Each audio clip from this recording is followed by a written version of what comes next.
a rock through my window twice in 2 days. I repaired the window. The next day it was broken again. I'm like, what the fuck is this serving? What purpose are people serving? That happened at the diner? Yeah.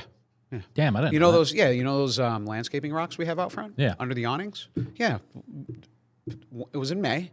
Thank God there was no demonstrations. The market was basically closed. Yeah. Right? But it was, dude, it was just it was probably a vagrant or somebody living under the fucking bridge or living in the vestibule at my next door neighbor. Yeah, at Buddha's, right? Yeah. But so they, for whatever reason, they heard the news and they maybe thought it was a good idea to throw a rock through one of my windows. Dude, they also threw rocks at my sign that faced the parking lot and broke the lens on one of my sign, on one of the letters of my sign. So, dude, that was a $3,100 fix. And, dude, I didn't call my insurance company. I just paid for it. And, I'm not going to tell you. I'm going to tell you because it was a big deal for me. We're closed. Yeah. It cost me money to be closed with no fucking revenue. Yeah. Right? And I got some fucking guy or gal throwing a rock through my window because of something that happened that was horrible, admittedly, 1,500 miles away from here. Yeah. Right? Or 1,000 miles away from here in Minnesota, wherever it happened. Right? I'm like, okay, this is just a person making a decision, a bad decision, but they're emotional about it. Yeah. Call my glass guy, get it fixed. The sign, I'm like, fuck it, I won't deal with it until it opens. And that's why we actually did a new sign. And I just said, fuck it, if I'm going to spend the money to fix that, I'm going to look at doing a new sign. So I fixed the window. It's no big deal. It's like a $400 repair. Next day, same window, busted again. So I just said, fuck it, I'm putting a piece of plywood up. I'm going to leave it there until I open, which was August 2nd, a couple months later, whatever. And all the hoopla died down, and I wasn't getting any more rocks thrown through my windows or, my sign. Yeah. But that's what, that's part of it. I mean, a lot of it started years ago, but it's kind of like a muscle. It's kind of like a train, it's kind of like holding back a train, but at some point it has enough power where you can't, and you got to just move off the tracks and let it go and then rethink and regroup. That's kind of what happened, to me over the last 16 years or so running this diner, 17 years. Do you think, talking about COVID, do you think that our local restaurant industry is still feeling any effects from COVID? Definitely. I think it's an indirect effect. So if you look at what happened around COVID, more specifically, what I mean is that the government started handing out money. All right, so everybody was forced into a layoff or a closure, and a lot of those people, most everybody, was able to collect unemployment, and then there was a subsidy on unemployment. So, like in my position, I was able to collect unemployment plus the federal subsidy. I was saving money. Yeah. I wasn't making as much as if the diner was open, but I had disposable income without having to go to work. And I think what happened was people had so much time to think about their situation without the pressures of gainful employment that they made decisions around what am I excited about and what don't I like. And our business is a difficult business, man. It's weekends, it's nights, it's holidays. So I think that the indirect effects of COVID still linger in our industry. You see restaurants failing that you wouldn't think would fail. Yeah. I talk to a lot of owners or friends in this market and other markets, and they're all like, sometimes it's good, but the pressures of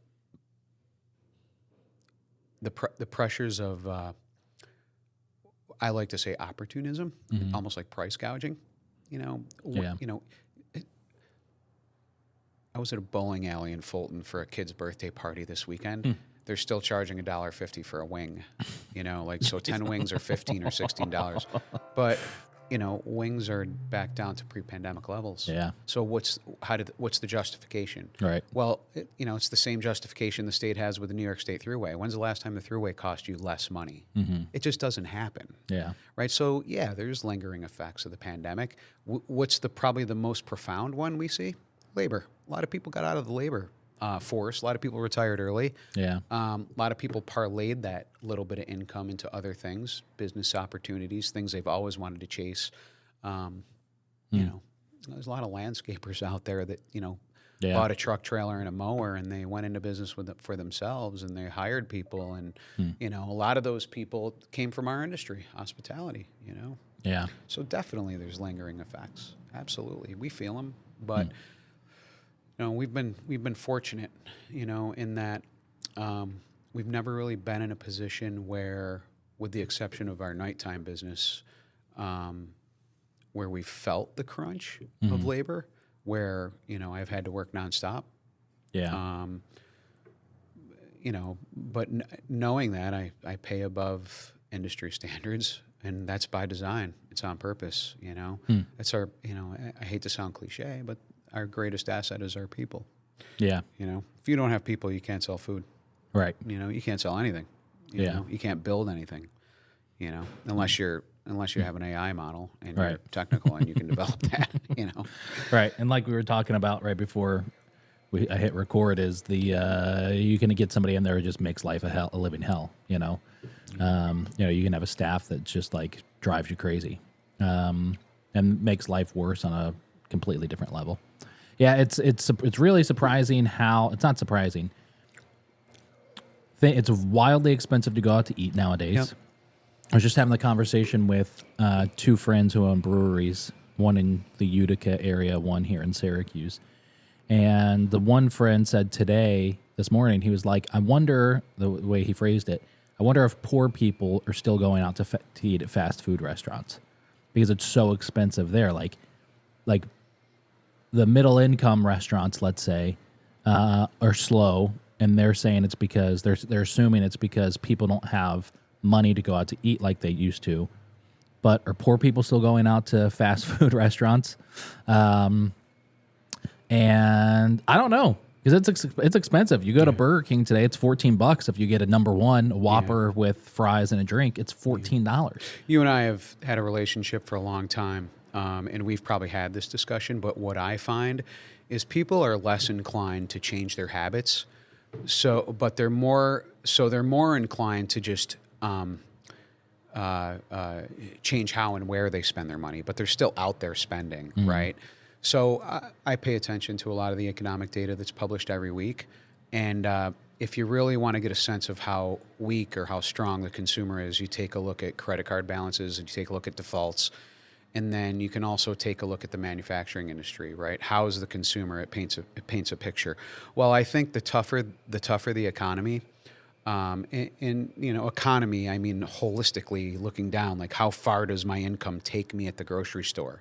Right, because if it takes me to X minus 5%, then that's 5% less that I have to spend at Olive Garden that week. Right. So if it's Olive Garden that used to get my money, you know, or whatever, or Baratos, okay, it doesn't matter. Angry Garlic, I don't care who it is. Yeah. They might trade down for something that's a perceived bigger value. You see what I'm saying? Like the Beeville Diner or the Market Diner, or what have you. You get the idea. So people will tend to trade down, you know, and where they're normally shopping at Target, maybe they're shopping at Walmart. I remember when we first started working together, I asked you a lot because I was like obsessed with a recession for the last 8 years. And I remember talking to you about that, and if a recession hit, how would it affect food service? And I remember you told me like in 2008, when that hit, 2008, 2009, like you guys weren't affected too much because people may not go to the movies as often or at all if things are really bad, but they're still going to go out to eat. Like that becomes their entertainment. And I think that's maybe, I haven't thought about that with like your analogy of trading down. Yeah, maybe they're not going to Angry Garlic. Maybe they're going to the deli or whatever the case is, or going to the diner. But I know a lot of restaurants that are hurting right now in Syracuse that are like really slow. And the brewery scene, 1,000% is incredibly down. So many, seems like every single day there's another brewery closing. And we haven't seen that yet with restaurants in our area, but I have a feeling it's around the corner, you know, where we're going to start seeing a lot of them shut down. And I don't think anybody knows why. That's the problem. Nobody knows why that is. They want to blame like, oh, it's still left over from COVID. All things are too expensive. I can't afford staff, so I have to raise my prices to $15 for an order of wings because, employment and yada, yada, yada. So maybe that's why customers aren't coming in, but nobody has like an exact reason why. And I don't know if anybody ever will have an exact reason why until somebody starts to do something different and maybe succeeds. I don't know. Maybe we're going to be slammed for Dave Allen's Christmas show for 57 cents. Right. Eggs and toast. This is year number 6 or 7 with them. Yeah. And, they're good people. We like to do it, and so that's a good example. Let's, when you had Chad on, which was an awesome, I mean, I couldn't get away from my computer or my phone, whatever I watched it on, that podcast. But, I justify those things by, having a commitment to my brand, marketing, and an affinity for what they do and the importance of their program in our community, or any talk radio show in any local community, right? Yeah. Because we can all stream CNN, Fox News, whatever your poison is, you can stream it. Yeah. But that's a local guy with local people that live local doing a local thing. So, I listen to 570. Dave's a friend, and it doesn't matter what his political alignments are. I could care less. I like the fact that it gives me a pulse on the city that I operate a business in. Yeah. But I want to go back and say something that you asked about, how has COVID affected our industry. With hospitality, there's been a cultural shift to where what happened was, and this was really born out of necessity when we were closed, and then we opened in stages like 50% occupancy, 75% occupancy. Oh, and if you were in the city, you got closed again, right? So we were able to open in summer, and then we were closed again the week just before Thanksgiving because Cuomo cited population density and there was too much infection. So what happened was there was this shift where people made a conscious decision to order takeout, delivery, DoorDash, right? So our numbers for delivery have gone through the roof, but it's a more expensive segment, for us to operate. So if it's more expensive, if the cost to do business online is more expensive, then the margins are smaller, right? There's still margins nonetheless. But it's, it's like trying to feed a family of 4 on one portion of your income without your side hustle, or trying to just, family of 4 with your side hustle and you've lost your main source of income. Yeah. So it helps, but it's expensive and it hasn't slowed down. Like our delivery business, without trying to sound like I'm patting ourselves on the back, it's out of control. It's like I could probably operate the Market Diner as a ghost kitchen and do just fine. Yeah. With our delivery and takeout business. And sometimes it's like, when you're dealing with the daily struggles of what you're paying for, case of eggs is back up to $75. And it's half of what they were in January. Thank God. Especially when you're breakfast is our main profit center. Yeah. So. When eggs are $150, $160 a case, I basically don't take a paycheck. So that's crazy. Yeah, it's nuts. So I'll give you an example. We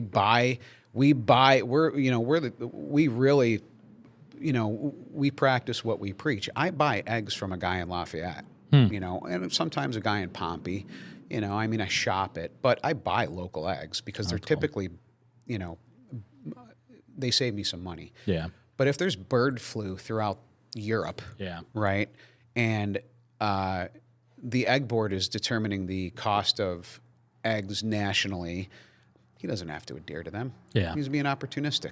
His grain to feed birds and to clean up after birds doesn't change a thing, right? And meat birds are different than egg birds. A lot of people don't understand. So it's like, well, what goes into it? Well, you watch your favorite financial show and you look at the ticker symbol on the bottom of the segment that shows commodities. what's changed with orange juice and pork bellies, except the governing body has decided that the price needs to go up or down at any given moment. So we deal with stuff like that. But what stands out to me is that our delivery business has changed a ton, and it's never abated back to pre-pandemic levels. That's wild. Yeah, Yeah.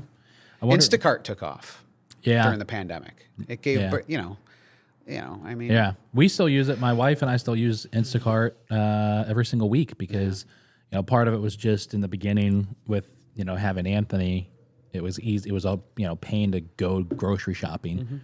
So what we do is we do the pickup option, text them when you're on your way, drive up front, pop your trunk, somebody puts your groceries in and you drive off. It's awesome. And it is wild how much.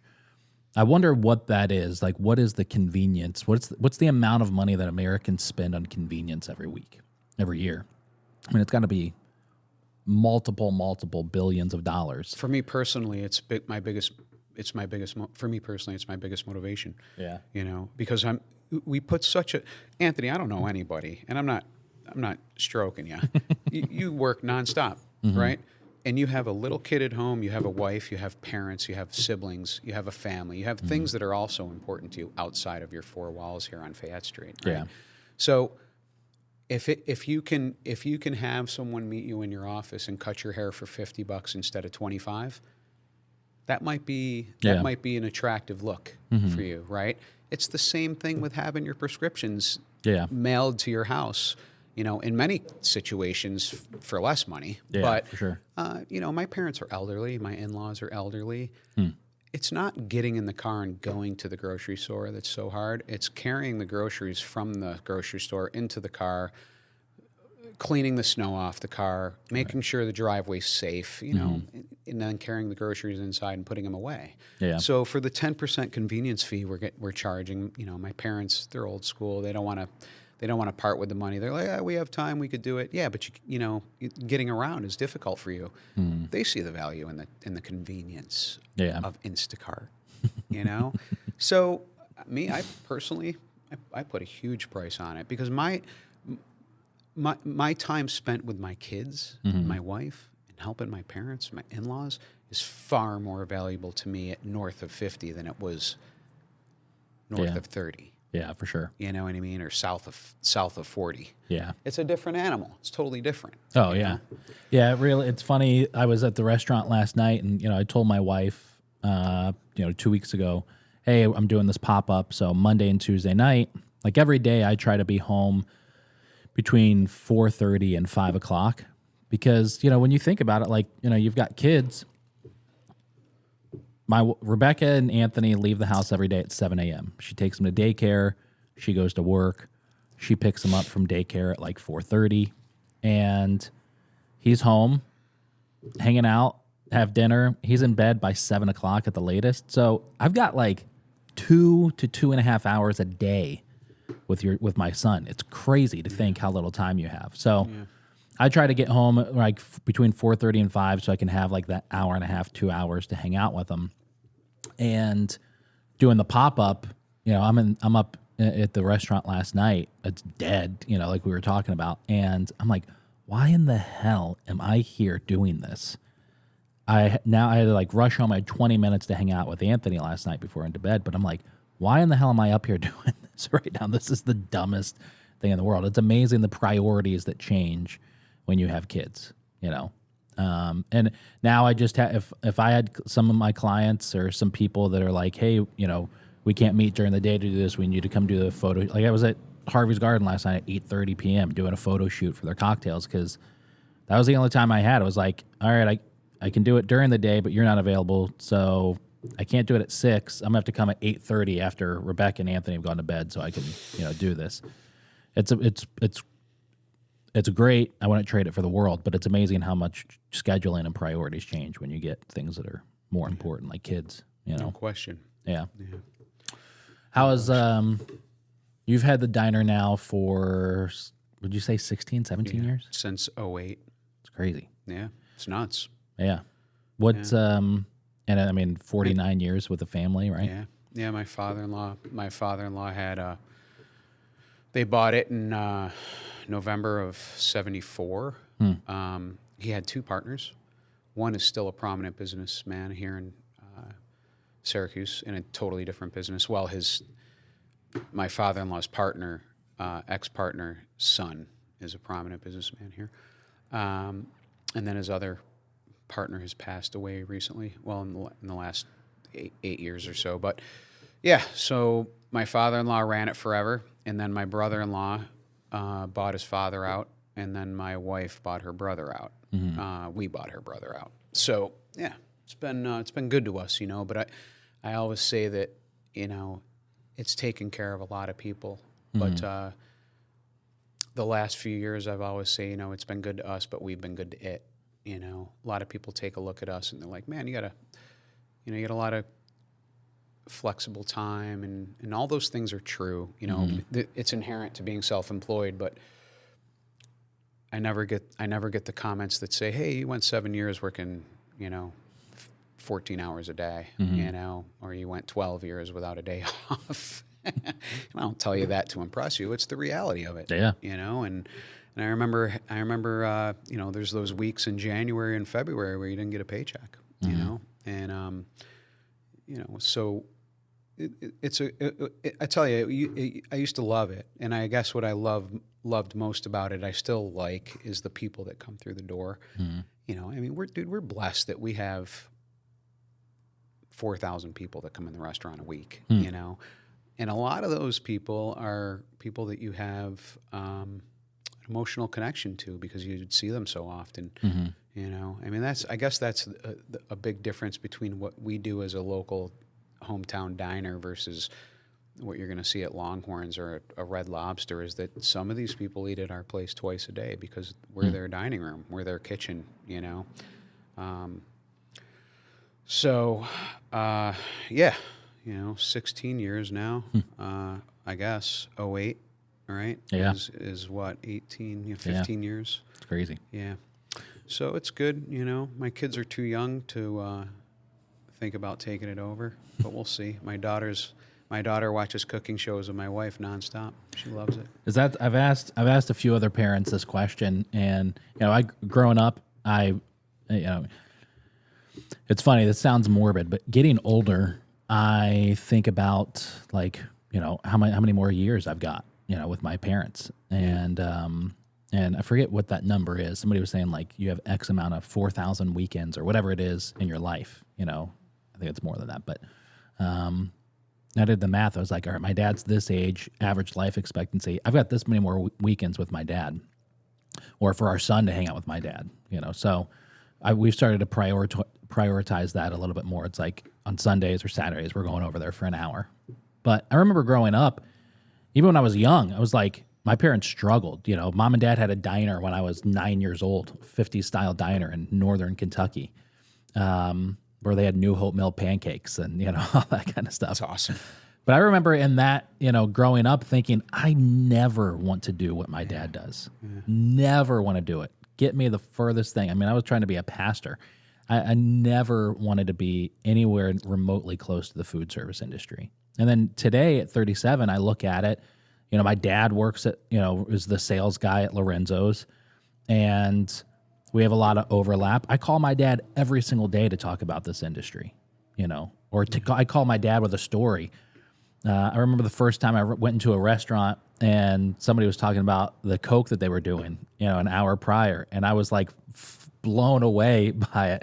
And I called my dad and he's laughing. He's like, it's the same thing, it's the same industry today as it was back in the 70s, when he had his first restaurant. Yeah. And I wouldn't trade those conversations for the world today. But having said that, I pray to God that my son never grows up and has to make a living in the restaurant industry and food service. It is the most unpredictable, up and down, one day you're high, one day you're low industry that I've ever. I'm sure there's, peeking behind the curtain of other industries, it's similar, but it's so up and down in this place. And I hope he never has to do what I do, But is that So what if he comes home one day and he's like, you know, he comes home from school and you're, you know, preparing his mac and cheese, and you look over and he's fucking watching a cooking show. Yeah. What are you gonna do, Aunt? You're not gonna Shut it off. Yeah. Right. It's like, so I Put mean, I'd child probably be safety the on the same Food way if it Network. was figure skating. I'd be like, shut that off right now, you know?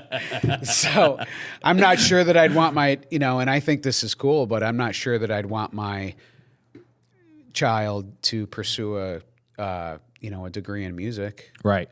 Yeah. For what? Yeah, for sure. You know, I mean, if you want to teach music, get a secondary ed degree and then go teach music. You know what I mean? So, so if you were someone to ask me, what do you want for your kids and how does it relate to your business? Well, you know, you said you pray that your child never has to spend a day of his life in this business. Well, my prayers are similar to that in that I always pray for their safety first, and then second, I pray for them to be happy. Well, my daughter loves these fucking English cooking shows, you know, like the one on Netflix or whatever. Yeah. She's always like walking around the house with a British accent, mimicking Gordon Ramsay, you know, and That's awesome. yeah, and you know, and so we talk about it, you know, and she cooks with her mother and she cooks with me and she helps out. You know, and then she'll mention the diner. And so I don't know. I try to never like stifle or you know, impede her natural affinities, if you will, or her desire to do one thing versus the other. Because I remember I had an affinity to cook when I was 17, 18, 19 years old. And I didn't pursue it because I had this perception that it wouldn't afford me the lifestyle that I was looking for. You know, having worked in a pizza shop at 14 and 15, having worked in a restaurant washing dishes, Lemoyne Manor, when I was 13 years old, you know, and I'm like, well, these guys aren't doing it, you know. And then I had both of my brothers were professionals, and, you know, one's an engineer, the other one's an architect. My cousins are all professionals and pursuing things, just a big departure from this. So I felt like, well, I got to go pursue something too, you know? And then I ended up in culinary school in Miami, you know, when I was living in Miami. And it was not because I woke up one day and I said, man, I need a second job or more income. You don't go into this business to get rich. That's for sure. Although it's afforded me a good lifestyle. Yeah. You know, it's the trade-off is huge. It's almost immeasurable, you know? I mean, I'm constantly either acting on its behalf or it has my mind, right? And I'm thinking directly on its behalf or acting in a way that benefits the restaurant and my staff. But I don't know. I'm being tangential, but you know, I feel like it was something I couldn't deny anymore. You know, I was working in my field for a global telecom company, doing well by any regard. I had everything I needed. You know, I was on pace to have a good retirement, a good career, and I gave it all up to make $13 an hour. You know, to trade one job for a cut and pay to learn this business. So I said, well, that was part of my paying tuition to learn this business. You know, I had been managing people for a number of years prior. I understood how business worked, essentially the nuts and bolts of it. You know, I was comfortable with negotiating a lease. You know, hiring people, recruiting people. But I didn't like what I was doing, you know. So I was in a place, thank God, where I didn't have any debt and I had a little bit of seed money and I could explore, you know, not so much the idea that, oh, I want to own a restaurant and be self-employed. It was more like I want to pursue my passion and give it a shot, you know. So I did it. You know, I went to culinary school and here I am. I didn't know it was going to work out this way. Yeah. You know, but my feelings and my focus are very different today than it was 18, 20 years ago. Yeah. You know? Yeah. There is something about there's, you know, cooking last night.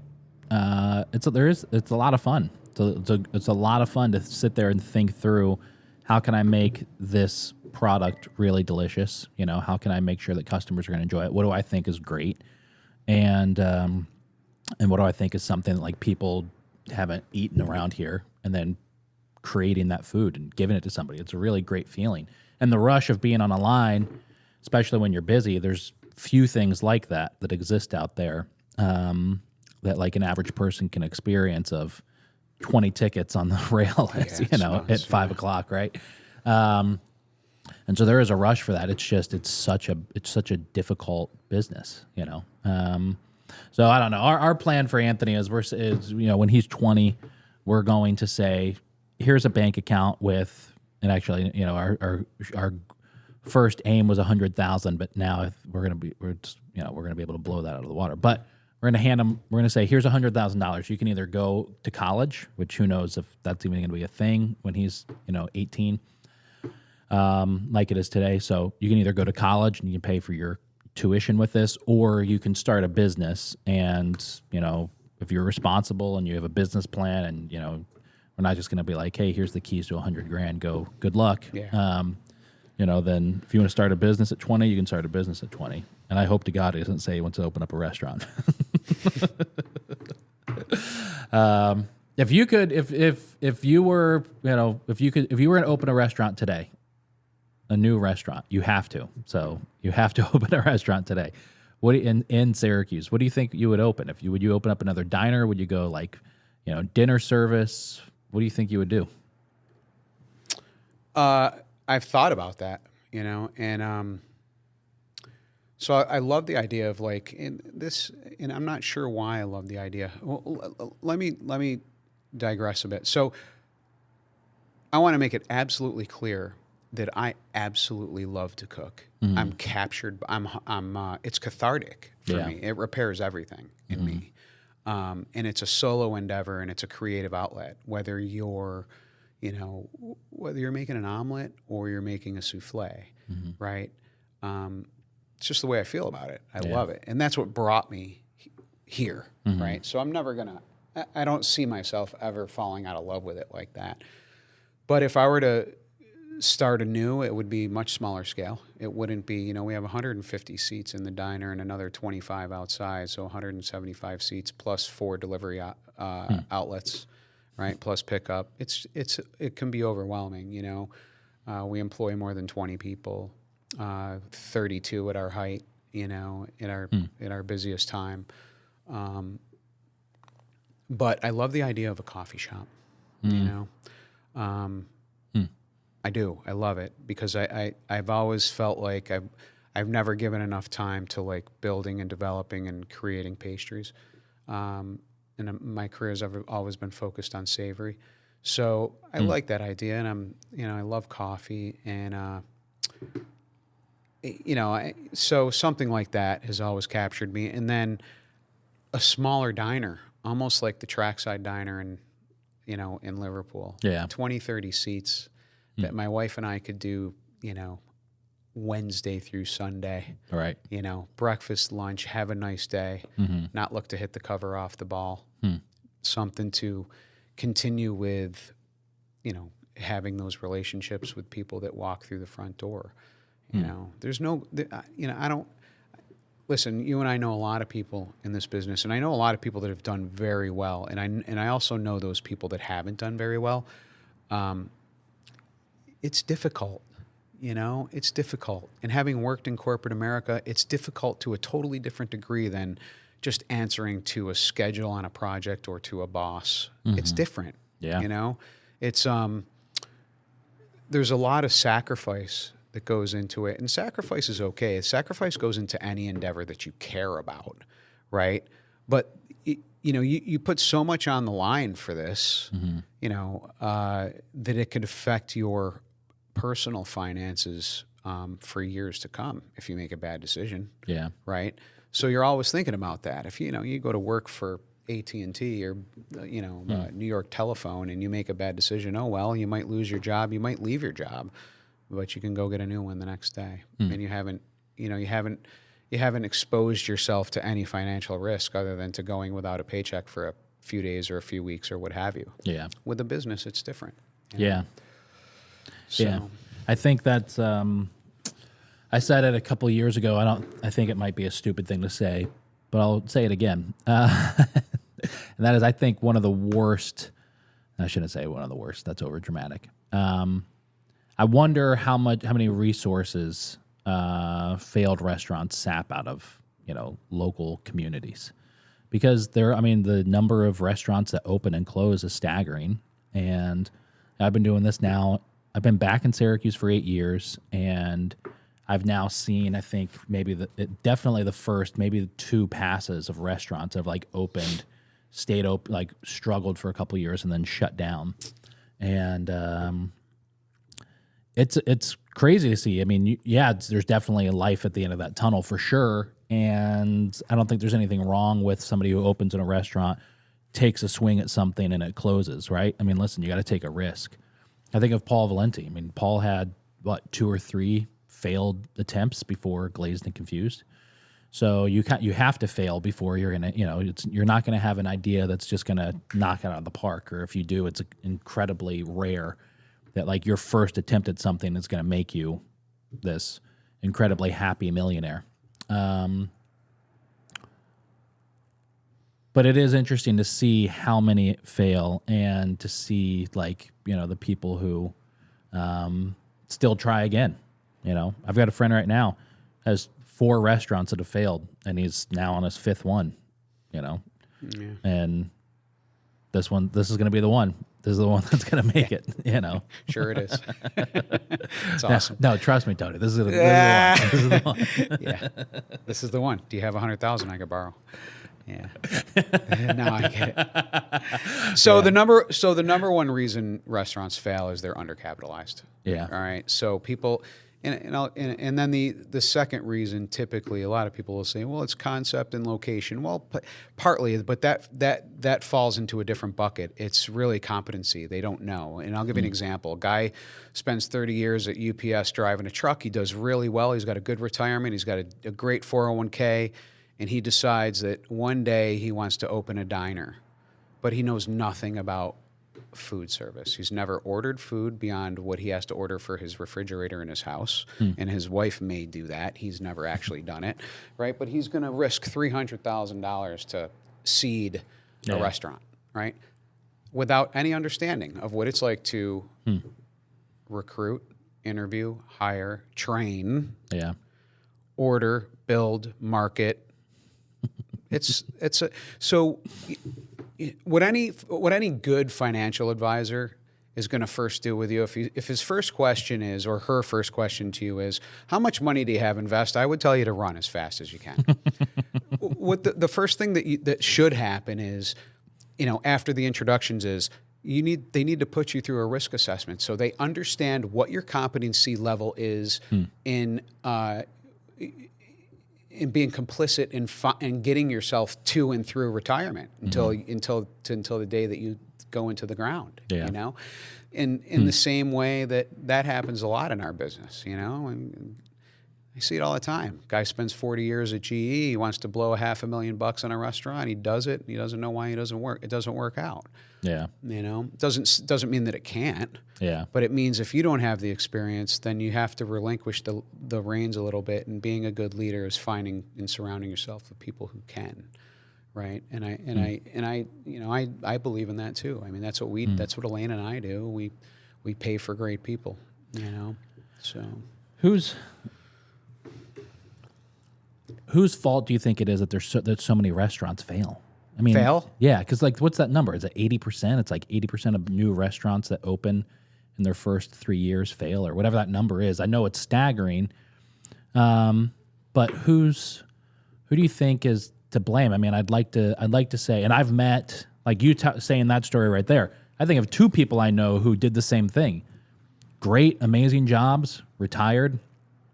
In the later years of their life, wanted to open a restaurant, and so they did. And 2 or 3 or 4 years later, places shut down, and all too common. Yeah. So, and then I do know younger people in their 20s and 30s who, they may not be wasting their entire life, retirement and life savings, but they're taking out massive loans, opening restaurants, and they have no idea what they're doing.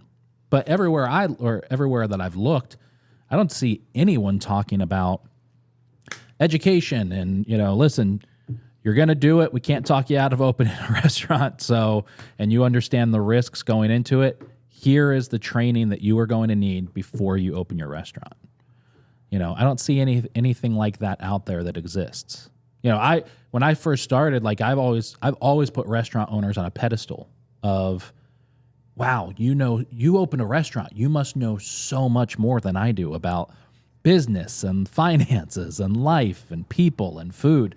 And what I've learned, if there's anything I've learned over the 8 years, is that is not the case. It's most people that are, you know, dumb like me who had a dream and decided to take a risk. Yeah. It's just a much more massive risk when you're opening a restaurant and leasing this building and responsible for your staff and their well-being and all that kind of stuff. So I just wonder, whose fault is it? Is it the owner who decided to take the $500,000 or however much the risk was to open a restaurant without having any knowledge or experience over, like you were saying, like ordering food beyond their fridge?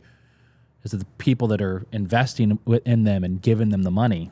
Is it the bank, you know, who gives them the loan? Is it, you know, whose fault is it? How do we mitigate that? How do we say, all right, if it's an 80% failure rate, how do we get it down to 60% failure rate? So I can only speak from my experience, but so I had been in IT, telecom, in a technical field, and sales and service, and I had already been in a position for several years where I was managing a sales channel, a program, and part of that was managing processes, managing installations of goods or services. So that prepared me for what I do today, in many ways. Yeah. The other part of it was that I had seed money that I had saved over the years to commit to a restaurant project. Right. So I was working in my field, going to culinary school at night, and I knew I was absolutely committed to that this is what I wanted to do. And it was more than just, I want to take a swing.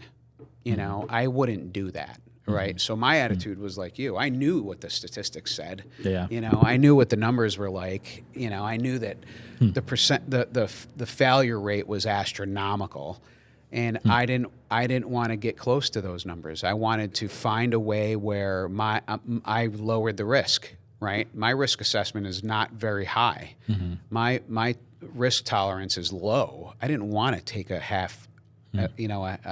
half-hearted swing at this. I wanted to make it work. Yeah. So I knew that culinary school wasn't the end all for me. It wouldn't prepare me for this industry. Yeah, I knew how to make certain things and stocks and the mother sauces and, you know, and debone a hind quarter and fillet of fish and all those great things that you learn in culinary school. But I knew that I didn't have the real life experience I needed. So I went to work in the industry. You know, I went and found some people that I trusted, which happened to be family in Boston. And I moved to Boston from Miami. And, you know, I cut my teeth in a high-end Italian restaurant because it was the type of food that I was committed to learning and doing and making. So I went and I paid further tuition to learn. And I was able to walk hand in hand with, you know, a very talented chef that had a great pedigree. He could make great food, and he left a lot to be desired in how he dealt with people. But you know, he came from a different world. You know, he's Moroccan. He went to culinary school in London, worked in Europe for a number of years, and found himself in Boston. But I was able to walk hand in hand with that guy for, you know, a year, and I learned a ton. So it was just like I went and paid tuition. Let me say that I'm not a big believer in bad ideas. I just think there's bad locations for certain ideas, right? Because the truth is, you could make 3-1 Fried look as good as or as bad as you wanted to without ever having it brick and mortar. Right. Right. I mean, Amazon's a good example. You never walk into the Amazon store, and if you do, it's usually in your underwear or pajamas on your computer late at night because you can't sleep, right? So the perception of the storefront is it's on your computer and it looks great. Well, there's ghost kitchens that do extremely well that no one ever walks into. Yeah. Right? You just go online, you look at their menu, you see a picture of their food, and it you know, it motivates you to make a decision and buy that and try it. So I don't know, how do you reduce the risk? You need the education. You have to pay tuition, because at the end of the day, for the guy or gal that invests the couple $100,000 and loses and closes, they still get the education. Yeah. You understand? They paid a lot more for it. They paid for it dearly. Yeah. Their education is no different than mine or yours. It's just we happen to be operating, you know, and if we're lucky, it's profitable, right? But it's the same education. You know? So how do you do it? You know, I mean, I think you go out and you get the experience first. You know, if the guy or gal that is retired and they have the GE background, and you know, they might be comfortable or be experienced in interviewing, recruiting, hiring, managing, starting up, managing a process. Go to work for a restaurant in the type of business that you perceive that you want to be in. You know, if you want to open a diner, you don't go to work at Olive Garden. Yeah. You know. Is that the advice I was going to, you know, one of the questions I wanted to ask you today was, what's the advice you would give to somebody that's thinking about opening up a restaurant? Is that the advice you would give, is like, go get the experience, make sure that you have the experience first? 100%. Definitely. You know, definitely. No question about it. You know, because you can immerse yourself in it, and you can get you're going to get a dose of what it's like to operate day to day in this business. You know, I can't tell you how many friends I had that went to school for education. In their 4th year of school, you student teach, and then they realized in that student teaching that teaching is not for them. You know, so at the time, that's a tough pill to swallow. You know, I mean, you just invested, and if you invested it at a private school, it's a really tough pill to swallow, right? But you know, they're all fine. They're all doing great. They parlayed it into other things, and so be it. You know, but the idea is you don't really know until you're in it. Yeah. Right? Right. You know, you can't watch YouTube videos on being a hairdresser or a cosmetologist without getting your actual hands wet. You'll never know. Yeah. All you really are is a guy or girl that watches videos. You know, and you perceive that this is what you want to do. Well, the restaurant's no different. You know, go get your hands wet. Yeah. Yeah. You know, go suit up, show up. Go work some weekends, get beat up, get kicked around, you know, work the holidays, because that's the reality of it. You know, Easter Sunday, you're not in church. You're cutting, you know, you're cutting ham. Yeah. You know, you're baking hams and lasagnas, and, you know, you're running around with your head cut off, you know, trying to get ready for a couple hours or 4 hours of chaos. Yeah. And then when it's over, you know, you catch your breath, and then you clean up, and you stock up, and you go home to do it again the next day. Yeah. And back in December, so Anthony was born in November, so this is last December, right when he was born. But the marketing, you know, the marketing, social media for restaurants in our area, at least, I can't speak to other areas, but in our area, it goes through different seasons, you know, like there's certain times of the year I'll start getting contacted by like every restaurant owner that's ever heard of me, and they're like, we're excited, we're going to do marketing for the first time. And then a few months later, you know, so it has its ups and downs, and that kind of like end of December to end of February is kind of like, or end of January is kind of like that downswing. And, you know, I've never worked on contracts. I always wanted to kind of hold myself accountable. So, so clients will sometimes just come and go, you know, within a month or two. And so back in December, it was like kind of like that. I had a job working at Lorenzo's, or doing some social media for them. That was like I was on the payroll. And so I was able to just do that, still have the few clients I had at the time for Eat Local, and it wasn't a big deal. I didn't have to take a paycheck from Eat Local. So everything was fine. And then Limp Lizard needed a kitchen, like needed somebody to run the restaurant in North Syracuse and cook, and obviously I'm connected there. And I was, in my head, I was like, oh, I could do both. I could go run the restaurant and still do Eat Local New York and this Lorenzo's thing, and I'd be pulling 2 salaries, and that'd be, I mean, I could probably do that for like 6 months. You don't need to sleep or eat, right? You're good. Becca can handle things at home. I thought she was I'm surprised she didn't leave, to be quite honest with you, because at home with a 1.5, 2-month-old, I was leaving the house at like 6 a.m. and going up into the restaurant until like 1 or 2 p.m., coming here to the studio to do the marketing stuff for a couple hours before getting back up to the restaurant at like 4:30 for dinner, and then the restaurant didn't close until 9, so getting home at like 10. And I don't know how she didn't leave, but and I don't know how I did it, but I only did it for 3 months. But Super Bowl Sunday, 50-cent chicken wings on a Super Bowl Sunday, 38 cases of chicken wings in one day, and I'm like, I don't know how people. I mean, that was Super Bowl. That's just shy of 1,600 pounds. Yeah, Yeah, it's crazy. yeah. I don't know how people, and that was just Super Bowl. It wasn't even like an important thing. And I remember I was in the back, like we had our guys in the line, we had our system down, everything ran incredibly smoothly for selling that many wings in 8 hours. But I was in the back getting like the wings laid out for the guys to bring up to the front, and I was just sitting there thinking to myself, like, how in the hell do owners do, or even any of the staff, how do they do this when it's Easter, when it's Thanksgiving, when it's whatever the hell it is, like for multiple years, one after the other. There's no break, It's just like the amount of respect for the people who just show up and do that back-breaking work every single day. 95% of them not really making significant money, where it's like, oh, it's worth it. I made $250,000. Yeah. It's that those are the things that, like saying earlier, like I used to have restaurant owners on a pedestal, and some of them I still do. Some of them who have been doing this for a decade.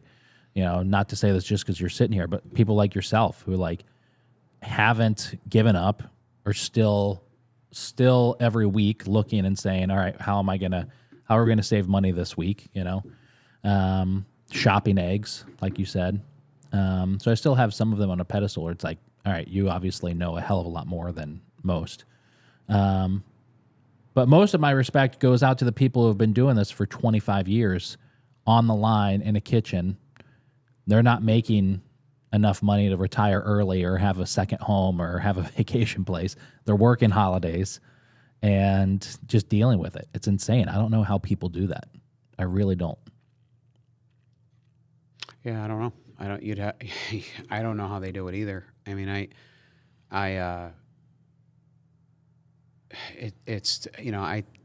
as you say these things, I think about people that I know that I have personal relationships that are doing it. Yeah. And I think about where they are in their life, and a lot of them, I think, do it out of what they think is necessity. It's like, well, I'm this age now, and what am I going to do? Right. And they, Yeah. So whether your perception is they do well or not, they're doing. I think the idea is they're doing well enough to justify that existence. Otherwise, if you're not treading water, you gotta, well, some people don't. I mean, there's plenty of people that don't pack it in when they should, know. So I don't know. I mean, that's not our story, thank God. But listen, there's an affinity for it, that is difficult to explain. When I walk into a kitchen, I don't care if it's mine or someone else's, I feel comfortable. Yeah. I love it. I love the stainless steel. I love the smells. I love the quarry tile. It gets my juices flowing. Yeah. Right? I don't know. Maybe it's the same way for an engineer that walks into a manufacturing facility. I don't know. I don't know. I don't. How do they do it day in and day out? It's crazy. Some of them do it by necessity. What are they going to do? Yeah.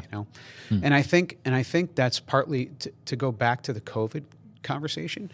So I think a lot of people left this industry just because of what you described. Yeah. So we all have had the conversations about, hey man, what are you doing to find people? And it's been difficult. It's been one of the biggest challenges post-COVID for any hospitality outlet, food service outlet, right? Yeah. Whether it's Limp Lizard, The Retreat, or us, or a cafeteria at SU or Lemoyne, right? Because it's a difficult existence. Yeah. And some people said, well, man, they're home thinking about, if I could change, what would I do? And I think some people got to the point where they're like, maybe I'll take less money to try something new. And that, in my feeling, is that that's a good way to approach it. Yeah. You know, how do you know? How do you limit your losses or reduce? How do you reduce the percentage of being a statistic in on the bad negative side? Go get your feet wet and see if it's for you first before you actually throw your eggs in the, throw all your irons in one fire. Yeah. All right. Yeah, that's good. So it's a difficult business, man. How do you do it day in and day out? I used to love when my employees would come to work in a new car. Yeah. I'd get psyched. You got a $500 payment? Awesome. Don't forget to punch in. Meaning like now you've created this lifestyle where you have to earn the money. Yeah. Right? I mean, you bought a house. You had a child. You have an elderly parent that needs help and resources. Cars and kids and houses take money. Yeah. How do you earn money? Yeah. That's good. So, Well, I could talk for hours. Yeah, me too. I'm looking forward if this episode's going to come out probably this Friday. So next Friday on the 15th, Dave Allen's big 6 years now in a row at the Market Diner Christmas radio show that's broadcast live at the diner. Every year he's had big guests. I mean, I know last year Mayor Walsh was in, the county executive was in as a guest, so Fitzpatrick was there. So it's a cool spot just to come hang out if you want to see and meet some of our local politicians and local celebrities. I'll be curious if he has the new SU football coach in this year. Ooh, I didn't think about that. Yeah. But even better, it goes from 5 a.m. until 9 a.m. Friday the 15th, and for the Market Diner we're doing 57-cent eggs and toast. Is that right? 2 eggs toast. Yeah, 57 cents. The home fries are $20, but and then what's the cheeseburger special? Is it $5.70? Yeah, $5.70 for a cheeseburger. So, which nowadays is just stupid how incredibly cheap. It's okay. Chad said it best. It's like I look at it like, okay, so I don't make less money that week. It's okay. Right. And I'll tell you, that's another, if you really want to know, I think there's too many people in this business that don't, first of all, they don't have a plan beyond, oh, I have some money and I'd like to open a sub shop. Yeah. Right. How do you market? Yeah. Right. And what is your commitment to marketing? Yeah. Right. And if you're unsure about it, take a look at Coke, FedEx, UPS, any sponsors of these sporting events, Budweiser, Anheuser-Busch, and ask yourself, how important do you think they feel about marketing? Because their marketing budgets are in the billions. If you take a look at it. Yeah. Right? So, Yeah, but it's crazy. It's important. Yeah.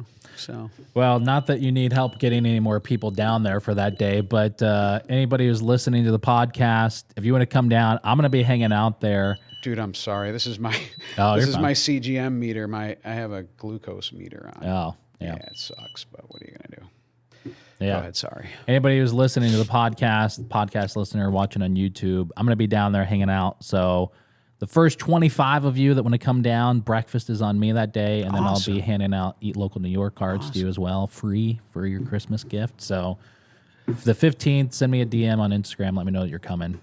And Tony, thanks so much for coming in. Thanks for having me, dude. I love hanging out with you. Yeah, thanks, man. It's good. Thanks.